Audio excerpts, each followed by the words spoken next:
What's up, all my Pokemon Joers? Welcome back to the next episode of Pokemon Type Effectiveness. This is part 2.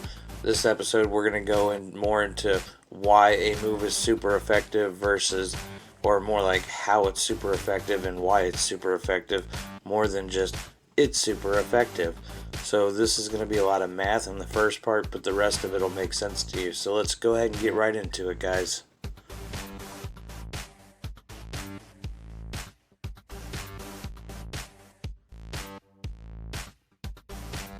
Okay, first we have the formula for calculating attacks. Every attack goes under this formula.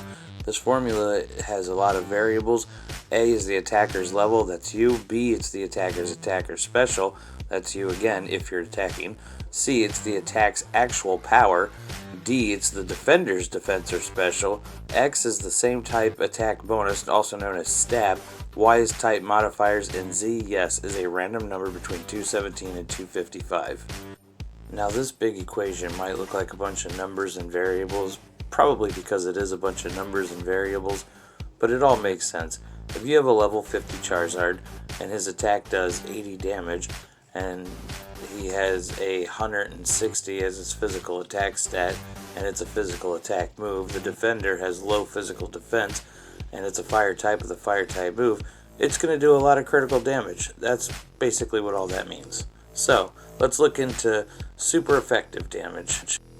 As I explained in the last video in a little bit less detail, when you see super effective underneath your move type or underneath the where it says the move you did, that means you did times 2 damage.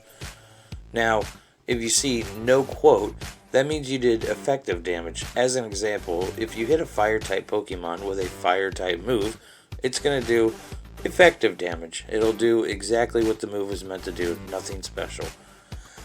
Now, if you get not very effective underneath the move title or at the bottom of the screen after a move goes, then that means you've only done half the damage, and that's not very effective. So that's what it's going to say.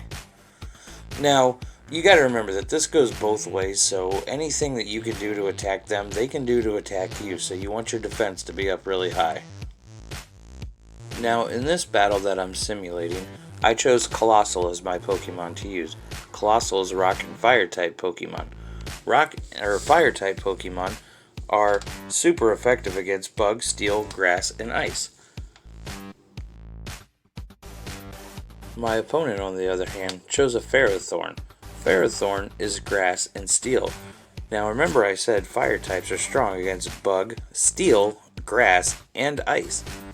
That means that my Pokemon will receive not very effective damage against any Grass or Steel type move that his Pokemon might try to throw my way. So let's see exactly how this is going to play out. Now here we can see my Coalossal knows Incinerate.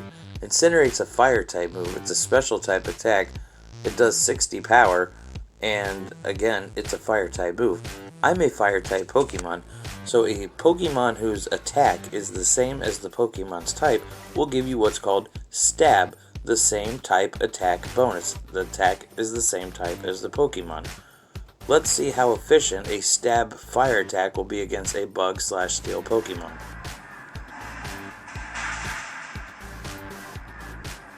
And that about does it for Ferrothorn. Now my opponent decided to put in Inteleon. Inteleon is a water type Pokemon, so if Inteleon is a water type Pokemon, it uses a water type attack, he's going to receive a stab bonus going against my fire type Coalossal. And water is also strong against a rock type, so the fact that Coalossal is rock and fire, he's kind of double hit from Inteleon. That's not going to be good. So first of all, let's see. We have not very effective. Let's see what happens.